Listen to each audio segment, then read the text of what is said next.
الحمد للہ وحدہ والصلاة والسلام علی من لا نبی بعدہ اما بعد فاعوذ باللہ من الشیطان الرجیم بسم اللہ الرحمن الرحیم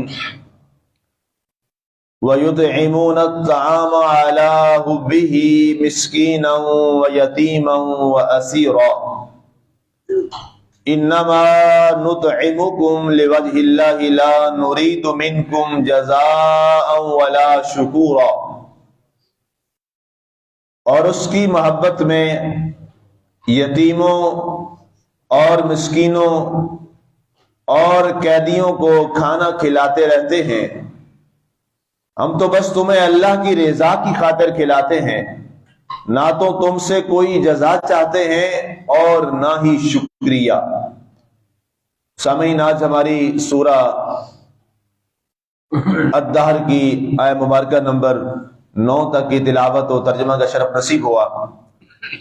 سامعین، آج ایک نیا موضوع ہے اور نئی گفتگو ہے۔ قرآن پاک نے جنت کے انعامات کا ذکر کیا، کل آپ نے اس کو تفصیل سے سماعت کیا۔ یہ آیہ مبارکہ جو ہے، اس کا شان نزول جو مفسرین نے لکھا ہے کہ یہ آیہ مبارکہ حضرت سیدنا علی بن ابی طالب رضی اللہ تعالی عنہ ان کی شان میں نازل ہوئی۔ معاملہ یہ ہوا کہ آپ نے، آپ کے پورے خاندان نے، آپ کی اہلیہ محترمہ سیدہ طیبہ طاہرہ سیدہ فاطمہ الزہرا سلام اللہ علیہا اور آپ کے صاحبزادگان حضرت سیدنا امام حسن رضی اللہ تعالیٰ عنہ اور امام حسین رضی اللہ تعالیٰ عنہ سب نے روزہ رکھا ہوا تھا، نفلی روزہ تھا۔ تو جب افطاری کا وقت ہوا، افطار کے لیے جو گھر میں موجود تھا جس انداز کا، یہ آج کا افطار نہ سمجھیے جو ہمارے دسترخوان پہ افطاری سجتی ہے، یہ نہیں ہے۔ اس وقت کا جو ان کے گھر میں جس انداز کا افطار تھا، وقت افطار ہوا تو کچھ کھانا تیار تھا۔ ابھی افطار کا وقت بالکل قریب تھا کہ دروازے پہ دستک ہوئی تو جناب علی مرتضیٰ شیر خدا رضی اللہ تعالی عنہ نے بچوں کو بھیجا، فرمایا پوچھئے کون ہے دروازے پر؟ تو آواز آئی کہ ایک مسکین ہوں اور کل سے بھوکا ہوں، کچھ نہیں کھایا، مجھے کھانا چاہیے۔ تو آپ نے اپنی زوجہ محترمہ سیدہ فاطمہ الزہرا رضی اللہ تعالی عنہ سے فرمایا، اے فاطمہ اٹھو اور جو کچھ پڑا ہے اس مسکین کو دے دیا گیا، اور اپنی افطاری جس طرح کوئی پانی شانی جو ملا اس پہ کر لی، سارا جتنا کھانا تھا وہ دے دیا۔ صبح پھر روزہ تھا، پھر روزہ رکھا۔ بوقت افطار پھر اب بچوں کو زیادہ طلب تھی کہ کل بھی کھانا نہ کھا سکے، والد گرامی کے حکم پر وہ کھانا جو ہے وہ دے دیا گیا ایک مسکین کو۔ کھانا تیار ہوا، آج زیادہ طلب تھی، ظاہر ایک فطری چیز ہے، انسانی تقاضا ہے، انسان کی فطرت کا تقاضا ہے، زیادہ بھوک ہو تو زیادہ طلب ہوتی ہے کھانے کی۔ تو کھانا جب تیار ہوا تو پھر دستک ہوئی بالکل عین اسی وقت پر۔ آپ نے پھر بھیجا، فرمایا دیکھیے من دق البال، کون ہے دروازہ بجانے والا؟ جب پہنچے تو ایک روایت میں آتا ہے کہ ایک لڑکی تھی، بچی تھی، اس نے صدا دی کہ یتیم لڑکی ہوں، کل سے آج دوسرا دن ہے، کھانا نہیں کھایا، کھانے کی صدا دینے آئی ہوں، اگر کچھ اللہ کے نام پہ مل جائے۔ آپ نے فرمایا اپنی زوجہ محترمہ سے، فرمایا جو کھانا پکائی اس کو دے دیجیے، وہ زیادہ مستحقہ ہے۔ وہ بچی بیٹی جو ہے مسلمانوں کی بیٹی ہے اور یتیم ہے، وہ زیادہ مستحق ہے۔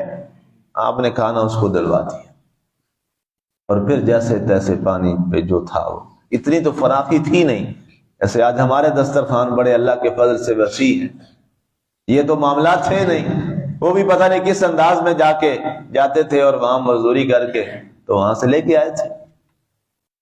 اب تیسرا دن آگے آیا، آج حضرت علی رضی اللہ تعالیٰ عنہ فرماتے ہیں زوجہ محترمہ سے کہ آج تو شدید بھوک اب بڑھ گئی ہے، آج تو تیسرا دن ہے، آج جلدی سے کوئی چیز اچھی سے تیار کر دو اور آج ہم پیٹ بھر کے کھائیں گے۔ سارے بچے بھی اسی طلب میں، گھر والے بھی، کھانا تیار ہوا اور اب انتظار ہے افطار کا، افطار کے وقت وہ کھانا کھایا جائے۔ اب بھوک جو ہے اور وہ کمزوری بھی جو ہے وہ جسم میں لاحق ہو گئی ہے، تو بوقت افطار پھر دروازے پہ دستک ہوتی ہے، اور دروازے پہ جب جاتے ہیں صاحبزادہ دیکھتے ہیں سیدنا امام حسن رضی اللہ تعالیٰ عنہ، آواز آتی ہے کہ میں ایک قیدی ہوں اور پچھلے 2 دنوں سے بھوکا ہوں، اگر کھانا مل جائے تو۔ آج تیسرا دن ہو رہا ہے، جا کے بتایا تو جناب سیدنا علی مرتضیٰ شیر خدا رضی اللہ تعالیٰ عنہ نے اب آج کے روز کہ کہیں کسی جگہ پر کوئی دنیاوی یا اولاد کی محبت یا بیوی کی محبت یا اپنے نفس کی محبت غالب نہ آ جائے، فرمایا فاطمہ جلدی کر، جو کچھ ہے فوراً اس قیدی کو دے دے۔ اور تیسرے دن بھی روزہ اسی طرح افطار کیا پانی۔ تو جب یہ عمل اللہ نے دیکھا تو اللہ تعالیٰ نے اپنے محبوب صلی اللہ علیہ وآلہ وسلم پر یہ آیہ مبارکہ سورۃ الدہر کی آیہ مبارکہ نمبر 8 نازل فرمائی، اور آگے وہ 9 آیہ مبارکہ ہے۔ فرمایا وَيُطْعِمُونَ الطَّعَامَ عَلَىٰ حُبِّهِ مِسْكِينًا وَيَتِيمًا وَأَسِيرًا، فرمایا کچھ اے میرے محبوب ایسے بندے بھی ہیں جو میری محبت میں اپنے ضرورت کو، اپنی چاہت کو قربان کر دیتے ہیں، اور میری محبت میں یتیموں کو، مسکینوں کو اور قیدیوں کو کھانا کھلا دیتے ہیں۔ اب اس پر بے شمار حدیثیں میں پڑھ رہا تھا جو مفسرین نے لکھی ہیں کھلانے پر۔ اب یہاں قرآن نے جو اگلی آیت مبارکہ بیان کی اس سے پہلے یہ اس کا پس منظر سن لیں۔ اب 2 صورتیں ہوتی ہیں ہمارے معاشرے میں، ہم یا تو کھلاتے ہیں، کھلانے والے پر اس چیز کا دبدبا روب ڈالنے کے لیے کہ یہ کل کو کہے گا کہ میں نے اس کو کھلایا ہے، ایک یہ نیت آ جاتی ہے۔ دوسری یہ آ جاتی ہے لوگ کہیں گے جناب اس کا دسترخوان بہت چلتا ہے۔ یاد رکھیے گا شیطان ہمارا ازلی ابدی دشمن ہے، اور یہ ہمیشہ انسان کو نیکی سے ہی گمراہ کر دیتا ہے۔ یہ آپ کے لیے نیا جملہ ہوگا، شیطان برائی سے تو گمراہ کرتا ہی کرتا ہے، یہ آپ نے سنا ہوگا۔ شیطان انسان کو اس کی نیکی سے گمراہ کرتا ہے۔ کیسے؟ بخاری شریف کی حدیث پاک ہے، اللہ کے نبی صلی اللہ علیہ وآلہ وسلم نے ارشاد فرمایا قیامت والے دن 3 لوگ لائے جائیں گے، بہت بڑا سخی، بہت بڑا عبادت گزار اور بہت بڑا عالم آئیں گے جناب۔ قاری کے لفظ ہیں، قرآن پڑھنے والے۔ تینوں کو اللہ فرمائے گا تینوں کو زنجیریں ڈالو اور جہنم میں ڈال دو، تینوں کو زنجیریں ڈالو اور جہنم میں ڈال دو۔ سخی کہے گا میں نے اتنی سخاوت کی، فرمایا ہاں تو نے سخاوت کی تھی کہ لوگ تجھے بہت بڑا سخی کہیں تو وہ ہم نے کہلوا دیا تھا، دنیا تجھے بہت سخی کہتی تھی، تجھے مل گیا آ جائے چل جہنم، ختم ہوگی بات وہیں پہ۔ ایک عابد لائے گا، اور یہاں پہ ایک دوسری روایت یہ ہے وہ شہید کی بھی ہے، وہ بھی میں عرض کرتا ہوں۔ عابد یا اللہ میں نے ساری زندگی تیری عبادت کی، گزارتی نمازوں میں، سجدوں میں، نوافل میں تو چاشت بھی پڑھتا تھا، اوابین بھی پڑھتا تھا، اشراق بھی پڑھتا تھا، 5 نمازیں بھی پڑھتا تھا۔ فرمایا ہاں پڑھتا تھا، تیری نیت ہوتی تھی لوگ کہیں گے بڑا نمازی ہے، یہ دنیا بہت کہتی تھی بڑا نمازی ہے، وہ کہلوا دیا، معاملہ ختم، چل جہنم۔ قاری آیا قرآن پڑھتا تھا، بس کہتا ہاں تو پڑھتا تھا بڑی طرزیں لگا کے قرآن کو، اور تیری نیت تھی لوگ کہیں گے واہ واہ کیا قرات کرتا ہے۔ فرمایا دنیا نے تجھے بہت بڑا قاری مانا، دنیا کہتی تھی واہ واہ کتنی پیاری تیری آواز ہے، اور تو اندر سے تیرا جو انسان ہے وہ اس بات پہ اتراتا تھا، فخر کرتا تھا، تکبر کرتا تھا۔ فرمایا وہ ہم نے کہلوا دیا، دنیا میں سب سے بڑا قاری تو تھا، وہ وہیں ختم اجر۔ اور ایک شہید کی روایت ہے کہ ایک شہید کو لایا جائے گا، کتنی بڑا درجہ ہوتا ہے۔ اللہ فرمائے گا اس کو جہنم میں ڈالو بیڑیاں ڈال کر۔ اللہ میں نے تو جان بھی دے دی، میں تیری نیت یہ تھی، لوگ کہیں گے واہ واہ واہ بڑا بہادر ہے، یہ ہے وہ ہے، تیرا اللہ کی رضا نہیں تھی، آج چل جہنم میں۔ یہ 3 لوگ کس بنیاد پہ جہنم پہ گئے؟ اپنی ہی عبادت کی وجہ سے۔ یاد رکھیے گا، شیطان ہمیشہ عالم کو گمراہ کرتا ہے اس کے علم سے، عابد کو گمراہ کرتا ہے اس کی عبادت سے، اور سخی کو گمراہ کرتا ہے اس کی سخاوت سے۔ یہ یاد رکھیے گا، اور بڑا بی اویئر، باخبر رہیے گا، ہمیشہ خبردار اس بات سے رہیے گا۔ عابد سے کہتا واہ واہ واہ، اندر آتا ہے یہ دیکھو میں بڑا عبادت گزار، میں بڑی عبادت میں۔ شیخ سعدی نے ایک واقعہ لکھا ہے۔ شیخ سعدی بڑا دانا آدمی تھا، اور فارسی لٹریچر بڑا مضبوط ہے شیخ سعدی کا، پڑھنا چاہیے، بہت کمال کا لٹریچر ہے۔ نام حق، وہ کریمہ سعدی اور گلستان سعدی، بوستان سعدی، بڑا کمال کا لٹریچر ہے فارسی زبان میں۔ اور پہلے تو جناب ہر مدرسے میں باقاعدہ شروع میں یہ 2 سال پڑھایا جاتا تھا، ہم نے بھی پڑھا، اب شاید ختم ہو گیا ہوا ہے۔ یہ بڑا کمال کا ہے۔ آپ نے ایک واقعہ لکھا ہے کہ ایک شخص جو ہے بخارا کے اندر، آپ سفر پہ بھی بہت رہتے تھے، بخارا میں ایک بندہ نماز پڑھ رہا تھا جامع مسجد بخارا میں، تو کوئی شخص جو ہے وہ مجنون تھا، دیوانہ تھا، کسی کی محبت میں گرفتار تھا، تو وہ گزرا، اس کے آگے سے نمازی نماز پڑھ رہا تھا، تو اس کے آگے سے وہ گزر گیا جہاں، اس نے نماز چھوڑ دی اور پکڑ لیا کہ شرم کر، حیا کر، تو میرے آگے ہی گزر گیا، نماز میں پڑھ رہا، تجھے پتہ ہی نہیں ہے، تو واقعی پاگل ہوا ہوگا۔ اس نے کہا، جب اس نے اپنی حسرت پوری کر لی، لڑ لڑ کے جو بھی کیا، وہ رک گیا۔ اس نے کہا نماز تو کس کی پڑھ رہا تھا؟ ہاں اللہ کی پڑھ رہا تھا، اور کس کی نماز ہوتی ہے؟ اللہ کی ہوتی ہے۔ اس نے کہا یار میں ایک عورت کی محبت میں گرفتار ہوں اور دیوانہ ہو گیا ہوں، مجھے یہ نہیں پتا چلا کہ تو نماز میں کھڑا تھا یا یہاں کوئی بندہ کھڑا ہے، اور تو اللہ کی محبت میں مجھے پتا ہے تیرے آگے سے کون گزر گیا، پتہ نہیں تیری کون سی محبت ہے۔ شیخ سعدی اس پر پھر بڑے آگے روایتیں لائے اور اس چیز کو انہوں نے ہٹ کیا۔ مقصد ان کا بات سنانے کا مقصد کیا ہے کہ میاں نماز وہ ہے اللہ سے اس عشق کے ساتھ ٹوٹ کے پڑی جائے، کوئی پتہ نہ کون کیا ہے، کدھر کھڑا ہے، میں اپنے مالک کے دربار میں کھڑا۔ اللہ ہمیں ایسی نماز نصیب کرے۔ مل جاتی ہیں، ملتی ہیں نمازیں، ایسے تو نہیں ہے، ہیں ایسی نمازیں، لیکن اس کے لیے ظاہر مجاہدہ بڑا کرنا پڑتا ہے، کوشش کرنی پڑتی ہے۔ آپ نے سوچا ہوگا، دیکھا ہوگا، آزمایا بھی ہوگا، انسان جناب جو ہی نماز میں آتا ہے ساری دنیا کے جو خیالات ہیں وہ انسان کے اوپر چڑھ دوڑتے ہیں۔ کبھی غور کیا یہ کیا وجہ ہے؟ انسان کو اللہ نے عقل دی ہے نا جی، یہ کو کھوپڑی، یہ ایسی کو وزن تو نہیں ہے سوچنے کے لیے۔ وجہ کیا ہے؟ باہر سے کوئی بات نہیں تھا، جو ہی کہا جناب اللہ اکبر نماز میں آئے، لو ساری دنیا کے حساب کتاب، سوچے، افکار، رشتہ دار، بہن بھائی، توجہات ساری آ گئی۔ کیا وجہ ہے؟ یہی شیطان ہے، کہتا ہے کوئی بہانہ کرو، اس کی توجہ مالک سے ہٹاؤ۔ بس ہم نے ڈٹ کے مقابلہ کرنا ہے اس کا۔ انشاءاللہ آپ ڈٹے رہیں گے، اللہ آپ کو فتح و کامرانی نصیب فرمائے گا، لیکن 1 سیکنڈ کے لیے غافل نہیں ہونا۔ ہاں یہ مت کسی دن سمجھ لینا کہ میں جیت گیا اور میرا مقابلہ ختم، نہ نہ نہ نہ نہ، یہ تو قدم قدم پر امتحان ہے۔ سیدنا فاروق اعظم کا جملہ یاد رہے، فرمایا یہ دنیا جو ہے اس کانٹوں کی سیج ہے، جہاں ایک کانٹے سے گزرتے ہیں تو اگلا کانٹا اس سے بڑا کانٹا ہوتا ہے۔ اور فرمایا ہمیں ریشم کا لباس پہنا دیا گیا ہے، اور بیری کے درخت ہیں اور کانٹے بھی مڑے ہوئے ہیں، اس کے اندر سے ہمیں کہا گیا یہاں سے گزرو۔ یہ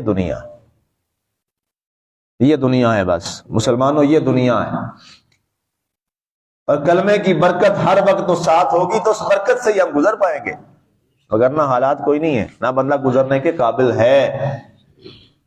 اب بات میں عرض کر رہا تھا اللہ کی محبت میں۔